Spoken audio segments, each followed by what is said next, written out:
तो plus two second year पिलांकर 2025 वार्षिक परीक्षार किसी क्वेश्चन मो पाखे रही जाता भाविली से किसी 2-3 मार्किया क्वेश्चन आपण सहित शेयर करदेवी। ये क्वेश्चन गुड़ा हूँ 2025 परीक्षा देथिबा पिलामानकर क्वेश्चन आमर जरूरी नुहे कि एक्जाक्ट क्वेश्चन टा वर्ष भी आसो बास आम देखार अच्छे आ क्वेश्चन केमी कौन पड़े से जानवर अच्छे। तो आम आज ओडिया पेपर किसी लंग टाइप क्वेश्चन ता सहित 2-3 मार्किया क्वेश्चन आलोचना करवा। आउ जदि आपको किसी एमसीक्यू क्वेश्चन दरकार अच्छे तो मत कमेंट बॉक्स रे कहिबे मु तार वीडियो गोटे नेक्स्ट वीडियो रे आनिबी। तो ये 2 नंबर गोटे 3 मार्किया क्वेश्चन देइछि आउ तो ए वर्ष चेंज हो पारे तथापि आमर खाली क्वेश्चन ऊपर नजर पकेबार अच्छी कहीं ये जो 2025 परीक्षाटा होता ता प्रीवियस क्वेश्चन गुरा सब जगह पड़ता गला वर्ष मुझे चाहूँगी ए वर्ष भी सही क्वेश्चन गुरा पढ़ू आपे वीडियोटा हेल्पफुल हो। तो प्रथम प्रश्न संध्याकालीन तरुगिरी विस्तारित छाया को कवि क्या सहित तुलना करिसेंती। तो 2 नंबर प्रश्न किए बनिशिखा परी सदा ऊर्ध्वगामी थिले। तो 3 नंबर प्रश्न कहार साधना जयलाभ करू बोली कहा जायछि। तो ये आम 3 नंबर प्रश्न पड़ाइला यहाँ 4 मार्किया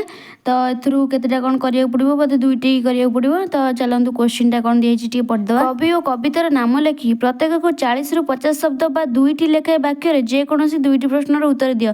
तो ये 3टी प्रश्न बोधे अच्छी तो एथरू 2टी हमको करिवार अछि। तो हमें आज केवल प्रश्न गोटे आलोचना करिया और आंसर भी मो पाखरे अछि जदि आपण माने कमेंट बॉक्स रे कहिबे तो मार आंसर किछि आपण मानक सहित शेयर करि परिबी। तो चलतु हमर क्वेश्चन आडू जिबा। तो प्रथम क्वेश्चन अछि रामचंद्र महायज्ञ रे कोन सब दान करुथिले बोली वर्णित। तो ये 2 नंबर प्रश्न दरबार जोग देथिबा राजा और जमीदार माने कौन बिकी भांगी दौथिले बिकी भांगी खाउथिले बोली कहा जायछि। तो 3 नंबर प्रश्न पठित कवितारे काहा विरुद्ध रे प्रतिशोध नेबाकू कहा जायछि।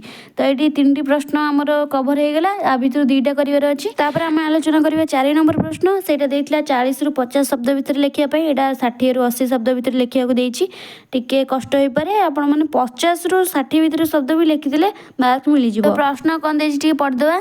कवि और कवितार नाम लेखि 60 ରୁ 80 शब्द मध्य रे जे कोनोसी गोटे प्रश्नर उत्तर दियो। तो ये 2टा प्रश्न देछि हमें तादरु गोटे प्रश्न करिया जब हमहु 3 मार्क मिलियो। तो क नंबर प्रश्न देछि आसीथिली फेरी गली शून्य हस्ते खंडासर तात्पर्य विचार कर। तो यहाँ कौन हम आपण मैंने लिखे सब आपको भल भाव देखी दी जाइए एमती क्वेश्चन बहुत आसे एग्जाम रे बेसी पिला यहाँ छाड़ी छुड़ी आसती जो मैंने टी स्टैंडर्ड कम तो से हस्ताक्षर बागिया कौन ना कौन लिखि दिखते हैं भगवान जानते हैं कि सेमी जमा भी करेंगे क्वेश्चन आंसरटा जोटा से एक्जाक्ट लिखा पड़ो ना कहीं भी मार्क देवे। चलतु 2 नंबर प्रश्नटा देखिए 2टा प्रश्न जो देता तो गोटे आम आलोचना कले आउटा देखा। तो आउटा प्रश्न देछि सूर्यंकर हस्तबेलू मानवीय विहर विच्छेद सहित कवि किपरि तुलना करिसेंती वर्णना कर। तो यहाँ वर्णना कराहब लेखा तापर आउटा लंग टाइम क्वेश्चन अच्छी कि 5 मार्किया आउ सेटा 5 नंबर भी अच्छी। तो क्वेश्चन टा चलतु पढ़ीदवा टिके। तो निम्नलिखित जेकोसी गोटे प्रश्नर उत्तर दियो आउ सेटा पुणी 120टी शब्द रे। तो प्रश्नटी देछि पठित कवितार काल संपर्कीय कवितार मतामत उल्लेख कर। तो यहाँ फास्ट प्रश्न थिला। तो सेकेंड प्रश्न होछि तपस्विनी निज पत्र रे केउं केउं कथा उल्लेख करिसेंती ताहा वर्णना कर।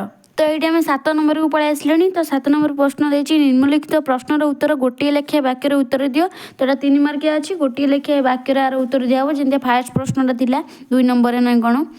तो प्रथम प्रश्न अच्छी एक हतश्री सभ्यतार डस्टबिन बोली क्या कह जाए। तो 2 नंबर प्रश्न अच्छी कच्छपटी निजर भाग्य को कहीं धिक्कार करुला। तो 3 नंबर प्रश्न ओडिशा रे बलंकर केउं भाव रे नाम डाक थिला। तो ये आम 7 नंबर सरीगला 8 नंबर पलि आसला। 8 नंबर आम 40 ରୁ 50 शब्द भितर लिखार अच्छी। तो प्रश्न टी पढ़ीदवा। लेखा और लेखकर नाम लेखि प्रत्येक को 40 ରୁ 50 शब्द बा 2टी लेखाए वाक्य जेकोसी 2टी प्रश्नर उत्तर दियो।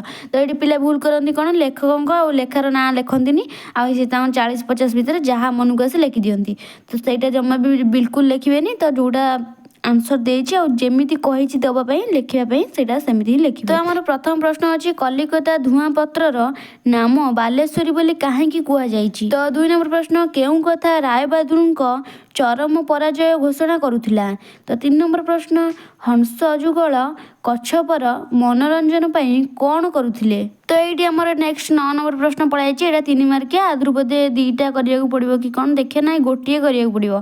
तो क्वेश्चन पढ़िया तापर जानिबा लेखा और लेखकर नाम लेखि जेकोसी गोटे प्रश्नर उत्तर दियो 60 ରୁ 80 शब्द भितर।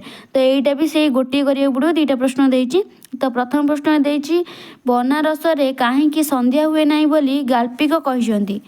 तो यहाँ प्रथम प्रश्न सैला। आ द्वितीय प्रश्न हूँ राय बहादुर झरका कबाट खोली कौन देखी तो आउ थे प्रश्न टाक पढ़ीदा। राय बहादुर झरका कबाट खोली कौन देखुले। तो ये आम 2-3 मार्किया जो क्वेश्चन सब थी से सब सरीगला। आउ जहाँ सब रहा कविता अच्छी सहित क्वेश्चन किसी अच्छी जोटा आपने खोजिक लिखे। तो से भिडटा आम नेक्स्ट भिडियो आलोचना करवा। तो ये आम भिडियो एंड करिया। जब वीडियो भल लगी लाइक से सब्सक्राइब करदे। तो रोच जय जगन्नाथ।